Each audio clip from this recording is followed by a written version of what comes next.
지금부터 100년 전 독립을 향한 민족의 만세운동에 들불처럼 일어났을 때 학생 대표로서 만세운동의 주축이 되어 활동한 이가 있습니다. 바로 군산 출신 이인식 선생인데요. 일평생 나라의 독립과 그리고 지역의 교육 사업을 위해 앞장선 그 일대기를 만나봅니다.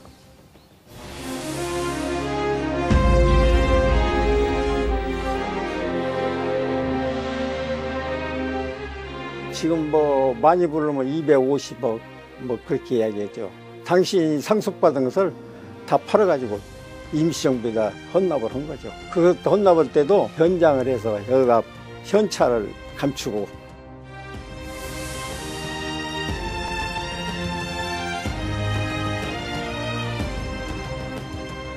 자전거 끌고 다니면서 못 배우는 학생들 다 소집을 했어요. 이 양반은 언덕이 아니었으면 제가 어디 감히 시원하고 면장을 했겠습니까?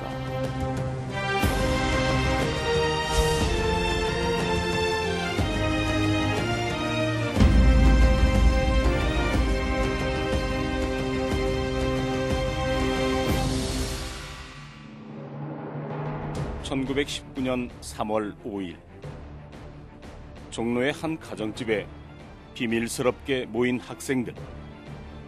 당시 보성전문과 연희전문, 경성의학전문 등 각 학교 대표 63명이 3.1 만세운동의 대책을 마련하기 위해 모인 겁니다.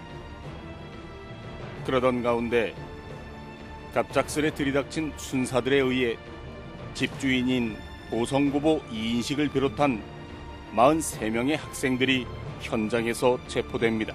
3학년 때 보성고보 학생 대표로 3.1운동 그 군중을 그때만 해도 미국의 힘이 세니까 그때도 미국 영사관 쪽으로 이제 인도를 한 거예요. 안내를.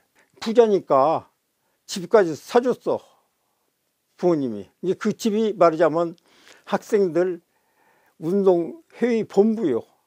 거기서 회의를 하다가 3월 5일 날 새벽에 일경들한테 잡혔죠. 그렇게 일제에 붙잡혀 서대문 형무소에서 10개월의 옥고를 치르게 된 19의 이인식. 그곳에서 수많은 항일 운동가들과 함께 생활하며 독립운동에 새로운 눈을 뜨게 되는데요. 먼저 자신이 물려받을 땅을 팔아 군자금으로 내놓을 결심을 하게 됩니다.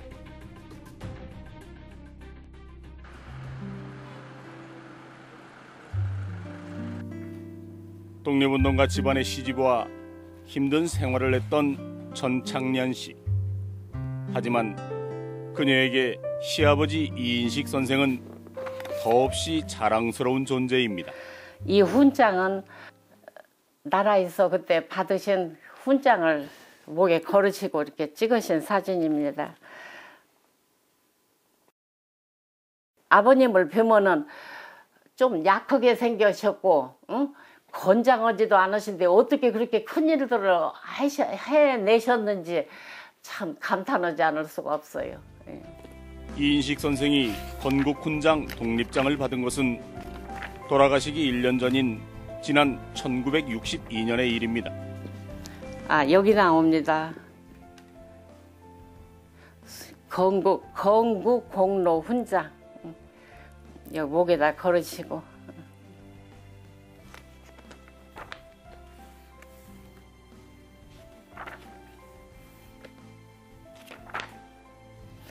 이게 1,000원권, 공채증권.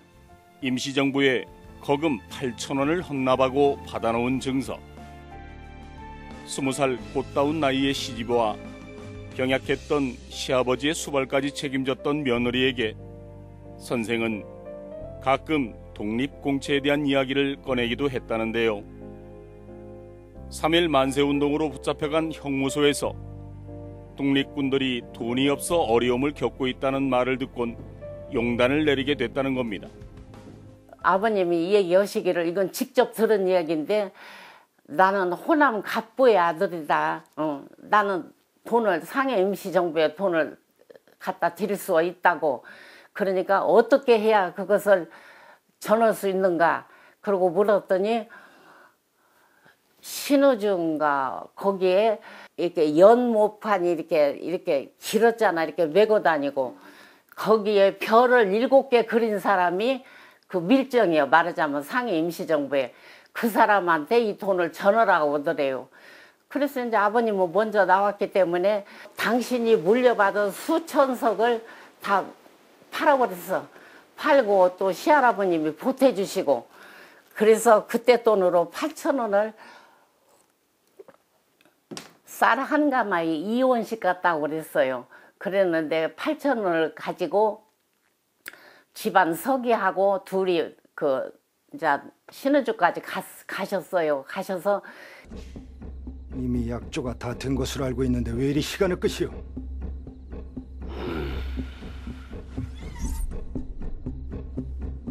그런데 왜 약속한 시간과 달려오는가?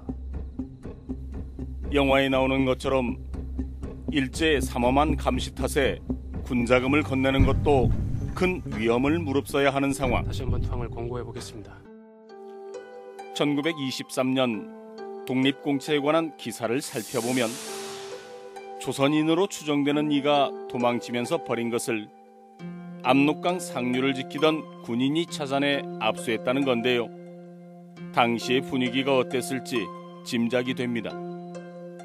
시아버님은 20대 젊은 나이고 그 집안 서기는 나이가 드신 분이기 때문에 5장을 그분을 드리고 3장을 시아버님이 서로 어디다 감췄는지 말 않기로 모르게. 왜냐하면 잡혀서 고민을 당할 때 저 사람 어디 있다고 말을 할 것 아닙니까? 그러니까 그렇게 약속을 하고 시아버님은 밤에 이제 이걸 어디다 감춰가지고 갈까 고민을 하면서 길을 이렇게 좀 걷는데 혁띠를 파는 가게가 있더래요.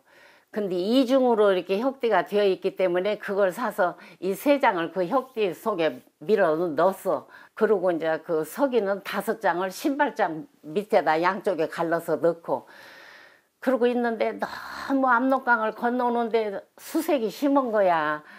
그러니까 그 서기가 가만히 일어나더니 열차 화장실을 갔다가 나오더래요.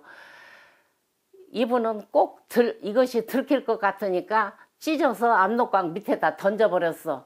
그래서 시아버님만 석장을 가지고 오셔서 밤에 몰래 이제 시할아버님한테 그 보고를 했지요.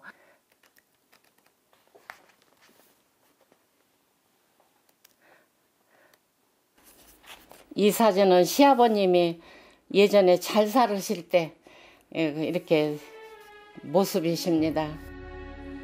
1920년 독립자금으로 자신의 전 재산을 내놓은 그는 이후 일본행을 택하게 됩니다. 내가 이기려면 저걸 알아야 한다. 그래서 이제 일본 동양대학에 가서 철학을 공부하셨어요.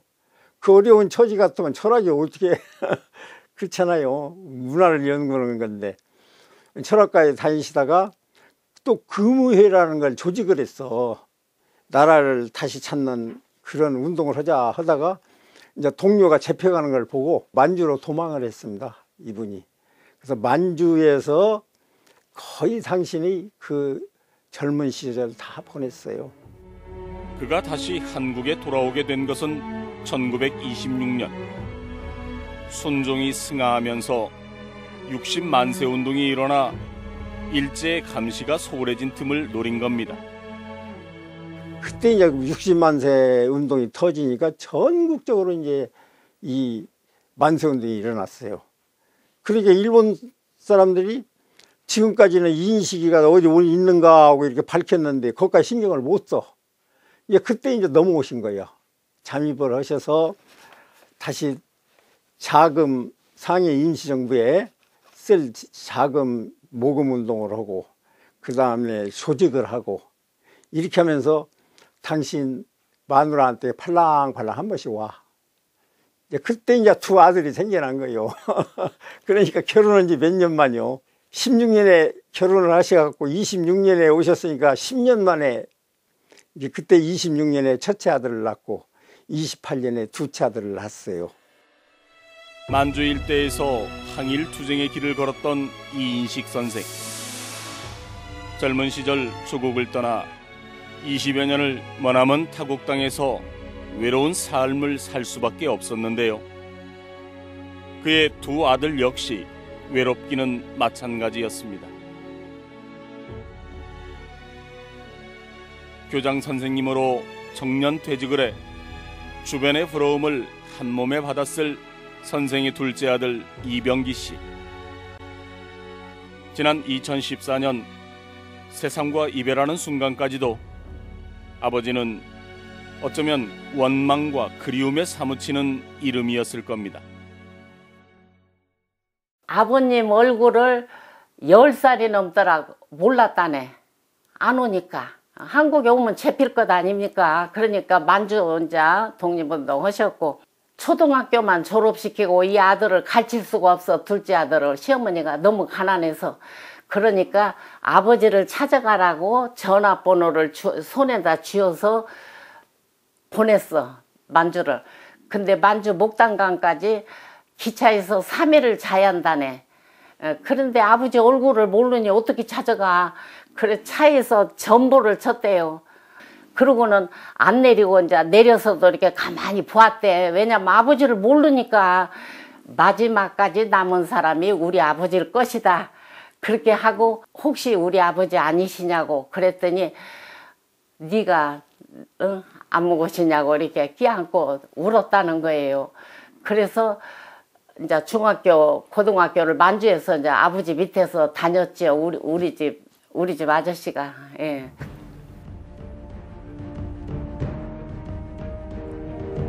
누군가는 간절히 원했고 누군가는 올 것이라 생각하지 못했던 해방의 날.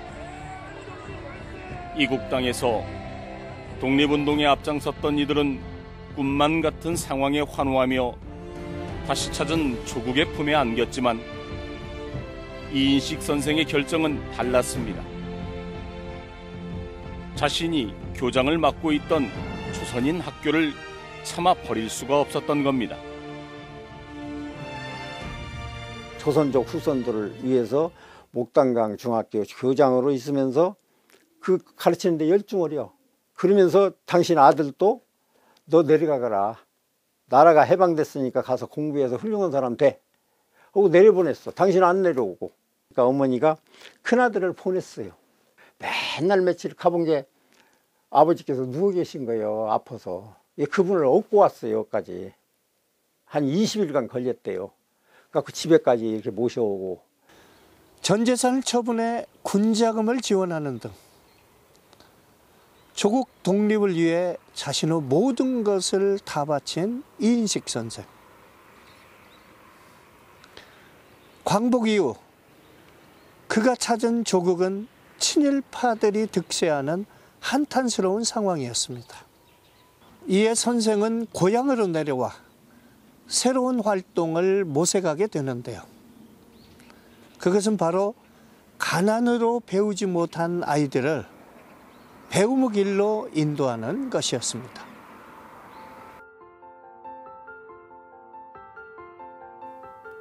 (70년의) 역사를 자랑하는 군산의 한 중학교.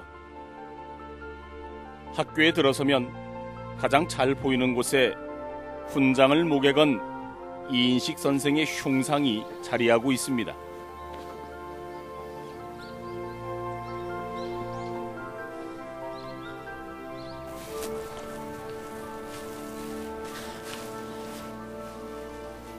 전쟁 이후 온 나라가 어려움에 처한 1953년, 그는 이 작은 시골 학교의 교장으로 첫 발을 내딛게 됩니다.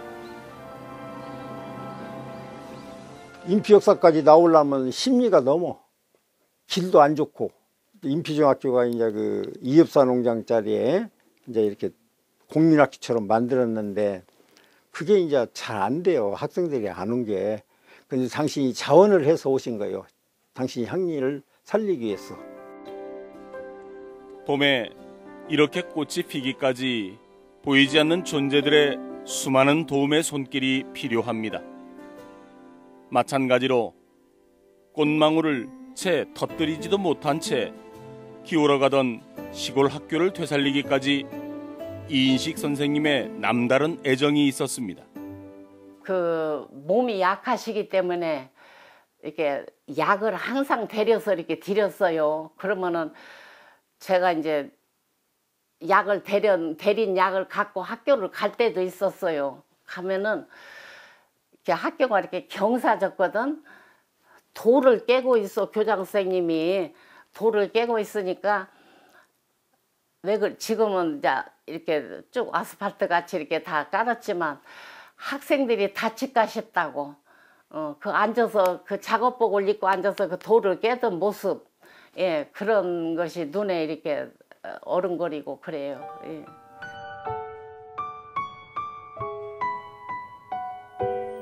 동백대교가 시원하게 내려다 보이는 군산의 명소 월명공원.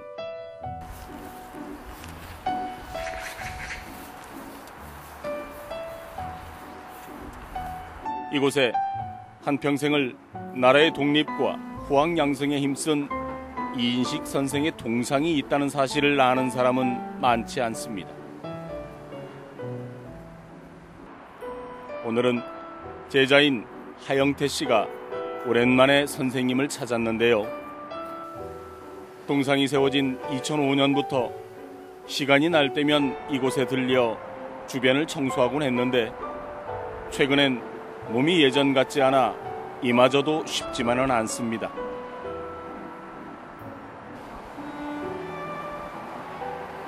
이인식 선생의 호가 춘고인데요. 봄춘자,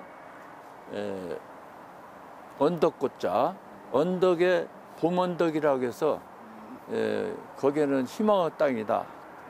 그래서 춘고라고 하는데 춘고 사업표가 있습니다. 그런 이제 임피중학교 동창들이죠. 참교육을 실천했던 그의 사랑을 받고 자란 학생들이 그를 기억하기 위해 정성을 모아 기념사업회를 만들었는데요. 선생은 모두가 힘들고 어려웠던 시절 누군가에겐 한 줄기 빛과 같은 존재였습니다. 그때 51년도 6.25 직후인데 제가 이제 하숙비를 조달을 못해서 이리 원광중학교 1년을 다니다가 중퇴를 했습니다. 선생님이 있었기 때문에 제가 임시중학교를 나왔고 성산면장, 나포면장도 하고 시원도 하고. 1940년대 옥구군 일대 임피면과 서수면, 나포면 일대에 중학교가 없어 지역 유지들이 뜻을 모아 만든 학교. 하지만 학생 모집부터 첫 단추를 제대로 꿰는 것은 쉽지 않았습니다. 이런 상황에서 구원투수를 자수한 이인식 선생의 등장으로 20명 정도이던 졸업생이 그 10배인 200명이 넘게 되면서 임피중학교가 교육의 구심점 역할을 하게 된 겁니다. 폐교 직전에 학생들 한 80명밖에 안 되는 폐교 직전의 학교를 53년도에 교장 선생님으로 부임을 해서 누집에 학생이 노는 학생이 있는가 전부 조사해서 가정 방문하면서 자전거 타고 뒤에다 도시락을 메고 이러고도 다녔는데 다니시다가 하천에 자빠져 가지고 일어나들 못하고 이렇게 이제 졸도하고 있었는데 근데 그분이 일어나서 학교로 가는 것이 아니고 집으로 가는 것이 아니고 또 동네로 학생들 모으러 동네로 다니시고 그래서 3년 만에 600명 이상을 학생을 모았다는 것은 기적입니다.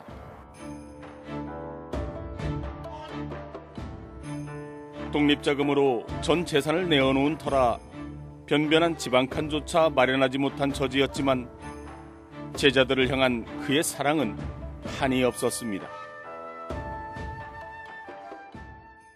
이게 시아버지가 하여튼 책만 챙겨가지고 오너라. 그러면 내가 너를 가르치겠다. 그렇게 해서 당신 월급도 거기다가 넣기도 하고 같이 산으로 다니면서 약초도 캐고 그 학교 한쪽에다가 약초도 키우고 해서 그 학생들을 가르쳤어요. 임시중학교 주변에 탱자나무 울타리가 많은데 그 탱자를 전부 따가지고 그것을 썰어서 말려서 익산에 있는 보화당이라는 약방이 있습니다. 그로 보내가지고 약값을 받아가지고 학생들 학비에 넣어주시고. 임피 일대 만석군의 자식으로 태어나 자신의 모든 것을 내어놓았던 애국지사 이인식 선생. 그의 그런 삶의 태도는 집안의 오랜 가풍에서 비롯된 것이었습니다. 저도 그 임피 역사 앞에 살았어요. 같은 임피면이에요. 이런 말이 있어요. 인심 좋다 이태하, 인심 좋다 이완식. 이게 이인식 선생님이 삼남 이녀의 막내였는데 그 아버님이 인심이 참 좋았어요. 그리고 이완식 그분은 이인식 선생님은 백형이야. 뺀 큰형님. 그 재산을 그대로 물려받았지. 그래가지고 인심 좋다 이완식. 제가 어렸을 때 들었어요. 실제로. 그래가지고 그때는 거지들이 많았어요. 배가 고픈 게. 그러면 그 집 가면은 문간에 주권이 서 있어. 그러면 그분들한테 다 친절하게 밥을 대접하고 그랬어요. 선생이 마지막까지 몸담았던 중학교에서 멀지 않은 곳. 100년이 넘는 세월에도 정갈한 자태를 간직하고 있는 고즈넉한 한옥이 있습니다. 당대 최고 대목장의 숨결이 담겨있던 이인식 선생의 생각 업물 가운데 일부를 옮겨놓은 건데요. 해방을 앞두고 선생의 지인이 사들였는데 지금도 그 후손이 이곳에서 살고 있습니다. 우리 막내 할아버지가 이인식 씨하고 임피 국민회의 동창이야. 그래가지고 일본 나가사키 형무소에서 5년 6개월이라는 형을 받고 집에 와 있었어. 우리 작은 할아버지가 우리 할아버지한테 그냥은 뭐 적선을 못 해주나마 저 집 호지책은 해줘야 할 거 아니냐. 우리가 여유가 있으니 형님이 그 집을 사시오. 국가에다가 모든 재산 헌납하고 일본 놈한테 수탈되고 헌 유가지고 말이요. 생계는 이겨야 할 거 아니냐. 그래서 막내 할아버지가 간 거 조수환 씨야. 이인식 선생이 행복한 유년 시절을 보냈던 집. 집안에는 그를 떠올리게 하는 흔적이 생각보다 많이 남아 있습니다.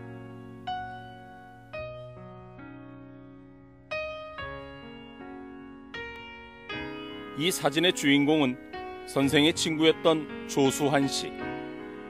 그리고 이분이 당시 집을 사들인 조영환 씨로 이인식 선생이 몸담았던 임피중학교를 만드는데 가장 큰 역할을 했습니다. 집안에 걸린 이 액자는 기성회장을 맡고 있던 그에게 이인식 선생이 직접 선물한 건데요. 개교 10주년을 맞아 감사한 마음을 담은 내용입니다. 학교에 딸린 사택에서 어렵게 생활했던 현실 속에서도 선생은 자신의 신념을 굽히지 않았습니다.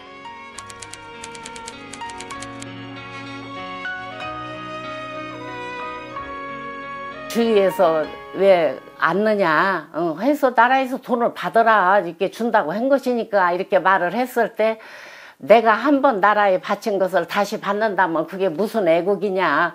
나는 싫다고. 한 번은 우리 아저씨가 막 급히 뛰어나와 그러더니 한마디면 형이 재터리로 맞을 뻔 봤대 아버님한테. 그래서 왜 그러냐고 그랬더니 내 돈 갖고 내 맘대로 하는데 네가 왜 그것을 찾자고 하냐고 그 화를 내시면서 그 재터리를 아들한테 던졌다는 거예요. 참 그럴 때 존경스럽더라고요.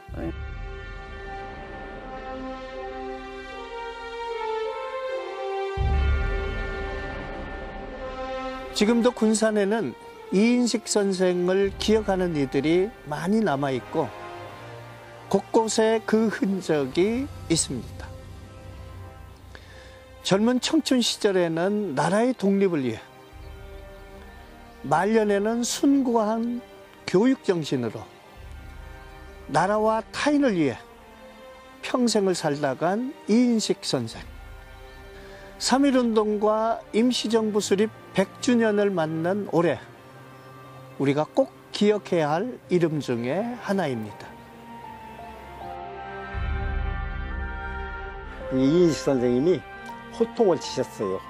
우리 장인어른보다 15살이 많이요. 호통 7만원이지 또 같은 면죄격이 오니까 뭐라고 하셨냐. 그 유명한 말씀을 이 후손들이 다 알아요. 우리 처남이랑. 무식하려면 자네나무 시켜. 이 말 한마디 던져놓고 자전거 타고 가셨어요.